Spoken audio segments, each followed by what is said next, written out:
नमस्कार दोस्तों, stock market studies में फिर से एक बार आपको बहुत-बहुत स्वागत है। तो आज मैं आपके सामने एक नहीं 2-2 कंपनीज़ के बारे में डिस्कशन करूँगा। ये दोनों कंपनी बहुत इम्पोर्टेंस है क्योंकि दोनों कंपनी आज स्मॉल कैप टाइप कंपनी है और मेरे हिसाब से जिस तरीके से दोनों कंपनी परफॉर्मेंस कर रहा है, वो आज स्मॉल कैप है, फ्यूचर में वो मिड कैप और लार्ज कैप बनने का कैपेबिलिटी रखते हैं। तो ऐसे बात मैं क्यों बता रहा हूँ कि किस कंपनी का प्रोडक्ट अब अगर आप देखेंगे, इसका डिमांड आपको हर टाइम में होता ही रहता है। क्योंकि इस कंपनी देखा जाए तो एक एफएमसीजी सेक्टर के ऊपर बिलोंग करते हैं और फूड प्रोसेसिंग कंपनी है। तो जिसको आप अ, हर टाइम यूज़ करते हैं, उसी तरीके से कैटेगरीज़ के प्रोडक्ट हैं। तो अभी चलो देख लेते हैं कौन-सा कंपनी है इस वीडियो के अंदर। तो सबसे पहले मैं एक चीज़ आपको दिखाना चाहूँगा, देखिए फूड प्रोसेसिंग ये जो इंडस्ट्रीज़ है, बिस्किट वगैरह, स्नैक्स वगैरह, तो इस तरीके से जो भुजिया, इस तरीके से जो प्रोडक्ट है, इसका डिमांड हमेशा होता ही रहता है। इस तरीके से प्रोडक्ट्स का डिमांड हमेशा देखने को मिल जाते हैं। तो उसी से जुड़े हुए मैं आज 2 कंपनीज़ के बारे में डिस्कशन करूँगा। तो फर्स्ट जो कंपनी है, उस कंपनी का प्रोडक्ट आप देखेंगे तो कुछ इस तरीके से आपको देखिए बिस्किट्स वगैरह, उसके साथ-साथ चॉकलेट बिस्किट, क्रीम बिस्किट और उसके साथ-साथ आप देखेंगे तो कुछ कुकीज़ वगैरह और उसके साथ आप देखेंगे इसका जो मेनली प्रोडक्ट है, उसका नाम है इंग्लिश ओवन। देखिए इंग्लिश ओवन इस प्रोडक्ट बहुत सारे लोग जानते भी हैं, बहुत सारे लोग जानते भी नहीं हैं। मैं एक चीज़ आपको एग्ज़ाम्पल के हिसाब से बता दूँ, अब जो ब्रेड आपको बर्गर में देखने को मिलता है, वही ब्रेड यही कंपनी सप्लाई करते हैं। तो इस कंपनी का खासियत यही है कि कंपनी सिर्फ कुछ ही प्रोडक्ट्स के ऊपर काम कर रहा है और उस प्रोडक्ट का लेवल और स्टैंडर्डिटी वो हमेशा बजाय रखते हैं। तो कंपनी की बिस्किट वगैरह, ब्रेड्स वगैरह इसी तरीके से प्रोडक्ट्स के ऊपर बिजनेस चलते रहते हैं। अभी इस कंपनी के बिजनेस की कैपेसिटी आप देखेंगे तो बिस्किट के ऊपर 90% और ब्रेड एंड बेकरी के ऊपर 71%। इसका कैपेसिटी जो यूटिलाइजेशन है वो कंपनी अलग-अलग जगह पे वो यूटिलाइजेशन कर रहा है। तो देखिए कंपनी ये बता रहा है कि कंपनी की जो मैन्युफैक्चरिंग फैक्ट्रीज है और वो भी बिस्किट का, आपको ज़्यादा से ज़्यादा आपको यहाँ पे हिमाचल प्रदेश में, पंजाब में और यूपी में आपको देखने को मिलेगा। सॉरी, यूपी में नहीं देखने को मिलेगा, हिमाचल प्रदेश में और पंजाब में 2 जगह पे आपको देखने को मिलेगा। साथ ही साथ मैन्युफैक्चरिंग फैक्ट्रीज जो है ब्रेड एंड बन्स के ऊपर, वो आपको यहाँ पे आप देख सकते हैं महाराष्ट्र में देखने को मिलेगा और एक कर्नाटका में और एक यूपी में। फिर से एक नया मैन्युफैक्चरिंग फैक्ट्रीज ओपन करने जा रहा है, उस वो जगह है एमपी, मध्य प्रदेश में। तो बिजनेस को धीरे धीरे करके कंपनी आगे बढ़ा रहा है और सबसे मजेदार बात है इस कंपनी का ज़्यादा से ज़्यादा जो प्रेजेंस है वो देखा जाए तो महाराष्ट्र, पंजाब, मध्य प्रदेश, गुजरात, यूपी और उसके साथ हिमाचल प्रदेश, जम्मू एंड कश्मीर, इस तरीके से जगह पे कंपनी ज़्यादा से ज़्यादा बिजनेस कर रहा है और कंपनी जियोग्राफिकली देखा जाए तो कुछ नया प्लेस को भी यहाँ पे फाइंड आउट किया है जहाँ पे कंपनी बिजनेस को बढ़ाना चाहते हैं। आपको जो ये रेड कलर का जो आपको बटन दिखेगा, इसी जगह पे कंपनी बिजनेस को बढ़ा रहा है। टोटल 28 स्टेट्स में और 4 यूनियन टेरिटरीज में कंपनी काम करते हैं, ऑल ओवर पैन इंडिया में। अभी सबसे मज़ेदार बात यही है कि कंपनी जो एक्सपोर्ट करते हैं 69 कंट्रीज को खुद का प्रोडक्ट को एक्सपोर्ट करते हैं। 25% कंपनी का मार्केट शेयर है बिस्किट एक्सपोर्ट इंडस्ट्रीज में और कंपनी कनाडा में 25% बिस्किट को एक्सपोर्ट करते हैं। सोचिए कितना बड़ा बिजनेस को वो कैप्चर करके रखा है। 54% export under the own brand, खुद के ब्रांड का 54% प्रोडक्ट कंपनी बाहर की कंट्रीज में एक्सपोर्ट करते हैं, जहाँ पे सबसे ज़्यादा एक्सपोर्ट किया जाता है साउथ सेंट्रल नॉर्थ अमेरिका और उसके साथ साथ ऑस्ट्रेलिया में भी कंपनी का प्रोडक्ट देखने को मिलेगा।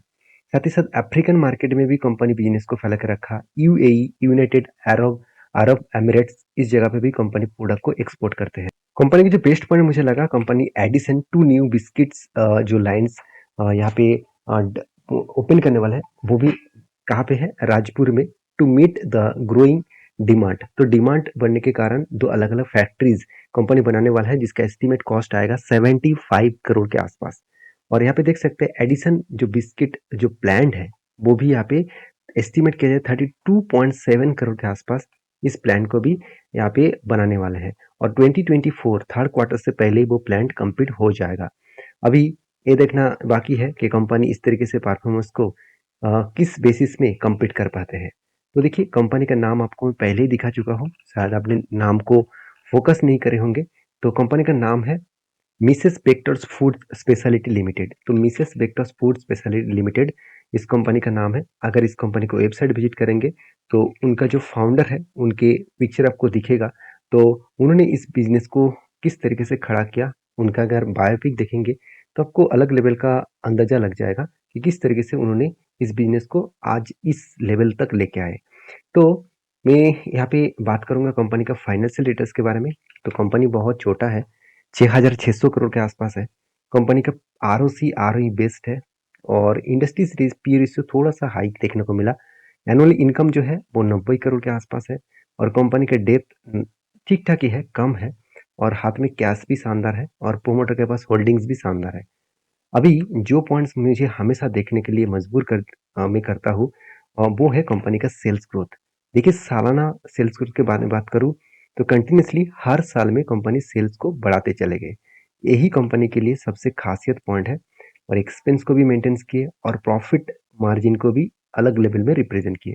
देखिए एफएमसीजी सेक्टर में 1% का अगर ऑपरेटिंग प्रॉफिट मार्जिन का ग्रोथ हुआ तो सोचना कंपनी कुछ बड़ा कर रहा है, कुछ पॉजिटिव में थिंकिंग रख के आगे बढ़ रहा है। तो पिछले सालों के पिछले लास्ट 2 क्वार्टर्स के हिसाब से देखा सॉरी 2 ईयर्स के हिसाब से देखा जाए कंपनी की इस बार भी ग्रोथ हुआ। तो कंपनी फर्स्ट टाइम 3 डिजिट्स तक प्रॉफिट को लेके गए और इसीलिए कंपनी का sales growth, profit growth, return of equity सब कुछ बेस्ट है। जिसके चलते कंपनी का सीएजीआर का परसेंटेज 182 के आसपास एक साल में रिटर्न दिया। अभी कंपनी के बैलेंस शीट के बारे में बात करूं तो ध्यान दीजिएगा इस चीज को कि रिजर्व लगातार बढ़ते चले गए। कर्जा एक लिमिटेड पीरियड के अंदर है और रिजर्व फिक्स्ड एसेट भी बढ़ा, आपको फिक्स्ड एसेट भी दिखा। और सबसे इंपॉर्टेंट पॉइंट है CWIP 49 करोड़ के आसपास बिजनेस के ऊपर इन्वेस्टमेंट करके रखे। तो मैं पहले बोल चुका हूँ कंपनी खुद को एक्सपेंड करने चाहते हैं तो इसीलिए पैसा लगा कर भी रखे हैं। अभी एज ए इन्वेस्टर, अगर इन्वेस्टर के बारे में बात करूं तो प्रोमोटर से लेकर एफएसडीएस पब्लिक हर किसी ने माल उठाया। ध्यान से देखना इस चीज को कि एफएस के पास 1% का होल्डिंग था, आज कितना है 7.5%। और डीएस के पास कितना था 4% के आसपास होल्डिंग था, आज बढ़ के हो चुके 18%। पब्लिक के पास ज्यादा था, पब्लिक आज माल को बेच दिया है। तो यही गड़बड़ी करते हैं पब्लिक। तो फिर भी कंपनी में दम है, अगर जितने सारे दोस्त इस कंपनी के ऊपर निवेश करके कंटिन्यू कर रहे हैं, मेरे हिसाब से इस कंपनी एक लॉन्ग जर्नी के हिसाब से सोचना चाहिए। शॉर्ट टर्म में आपको कुछ मिले ना मिले, लॉन्ग जर्नी में आपको अच्छा खासा कुछ रिटर्न जरूर कंपनी दे पाएंगे। आप मेरा पुराना सब्सक्राइबर है तो आपको पता है जब इस तरीके से लाइफ टाइम इसका जो मतलब जब लिस्टिंग हुआ था उसके बाद जो करेक्शन हुआ उसके बाद यहाँ पे जब इस रेंज को फिर से वही रेंज को जो इसका लाइफ टाइम हाई था उस रेंज को जब ब्रेकआउट किए थे और हाई वॉल्यूम के साथ, मैंने आपको ये भी बताया था कि इस रेंज के ऊपर मैंने एंट्री लिया और मेरे एंट्री के बाद टारगेट जो है वो मैंने टारगेट बुक कुछ इस तरीके से लेवल में किया और कंटिन्यूसली इसके ऊपर स्विंग ट्रेडिंग के हिसाब से काम किया। और एज अ लॉन्ग टर्म के लिए मेरे पास कुछ क्वांटिटी भी है क्योंकि मैं इस कंपनी को लॉन्ग टर्म के लिए भी कंटिन्यू करना चाहूँगा। और रही बात इस कंपनी का जिस तरीके से परफॉर्मेंस क्रिएट हुआ है और जिस तरीके से वो फिर से रिवर्स किया है तो मेरे हिसाब से एक बड़ा धमाका आपको देखने को मिलेगा। हाँ, आप ट्रेडर्स है तो मेरे हिसाब से आपको इंतजार करना पड़ेगा क्योंकि यहाँ पे एक कप बना उसके बाद एक हैंडल अगर क्रिएट करे तो एक बड़ा सा मौका आपको मिलेगा। तो आप इस कंपनी के ऊपर फोकस रखे हैं कि नहीं रखे हैं मुझे जरूर कमेंट्स करके बताना। नेक्स्ट जो कंपनी है जिसके प्रोडक्ट आप सबसे पहले मैं आपको दिखाऊंगा, जिसका प्रोडक्ट है भुजिया, उसके बाद नमकीन, उसके बाद देखिए पैकेज जो स्वीट है वो भी कंपनी बनाते हैं, उसके साथ साथ वेस्टर्न जो स्नैक्स है, उसके बाद आप देखेंगे तो जो पापड़ है वो भी इस कंपनी का प्रोडक्ट है, अदर स्नैक्स भी इसका प्रोडक्ट है। तो देखिए फेस्टिवल का माहौल आ चुके हैं और फेस्टिवल का माहौल स्टार्ट हो चुके हैं। गणेश चतुर्थी के बाद ही फेस्टिवल का माहौल स्टार्ट हो जाता है, अप टू दिसंबर तक फेस्टिवल का माहौल चलते हैं। तो ये जो टाइम पीरियड है इस टाइम में इस तरीके से प्रोडक्ट का डिमांड बढ़ जाते हैं क्योंकि लोगों के हाथ में छुट्टियां भी मिलते हैं, फेस्टिवल के टाइम में एक जगह से दूसरी जगह घूमने भी जाते हैं और सर्दी का भी मौसम आएगा तो उस टाइम में लोग बाहर घूमने जाएंगे तो इस तरीके से खाने पीने का चीज वो ज्यादा से ज्यादा यूज करते हैं। अभी कंपनी का जो प्रेजेंस है वो आप देखेंगे तो कुछ अलग अलग जगह पे कंपनी का प्रेजेंस देखने को मिलेगा। और सबसे बड़ी बात यही है कि कंपनी का जो प्रेजेंस है वो कुछ ही सिटीज में देखने को मिलेगा, जहाँ जहाँ पे अहमदाबाद है, पुणे है और रायपुर है। साथ ही साथ आप देखेंगे तो वाराणसी है, गाजियाबाद है। तो उसके बाद आप देखेंगे तो दिल्ली में है, एनसीआर में। तो कुछ अलग अलग जगह पे कंपनी का बिजनेस चल रहा है। देखिए कंपनी ये जो रेड कलर का आपको एरिया दिख रहा है, इस जगह पे कंपनी फोकस रख के है कि इसके ऊपर वो बिजनेस करने वाला है। और आप अपकमिंग जो एरियाज है, यहाँ पे जो रेड मार्किंग आपको दिख रहा है, इस अपकमिंग एरियाज में कंपनी बिजनेस करने वाला है। और कंपनी का जो कोर बिजनेस, मेनली जो बिजनेस चल रहा है, वो कुछ इस तरीके से कलर्स में आपको दिखेगा। ऑल ओवर इंडिया में खुद का प्रोडक्ट को बेचा जा रहा है और मेरे हिसाब से हाई ग्रोथेबल कंपनी है। 2021 दिसंबर से लेकर 2022 का डेटा दिखा दूं तो किस तरीके से कंपनी खुद को रिप्रेजेंट किया, आप यहाँ पे देख सकते हैं एक लेवल के हिसाब से। अभी कंपनी देखिए 2023 के डेटा के हिसाब से 2024 के जो डेटा है आप देखेंगे, तो यहाँ पे कुछ कैटेगरीज जो प्रोडक्ट है, वहाँ पे सबसे ज़्यादा कंपनी के जो प्रोडक्ट है वो है स्नैक्स के।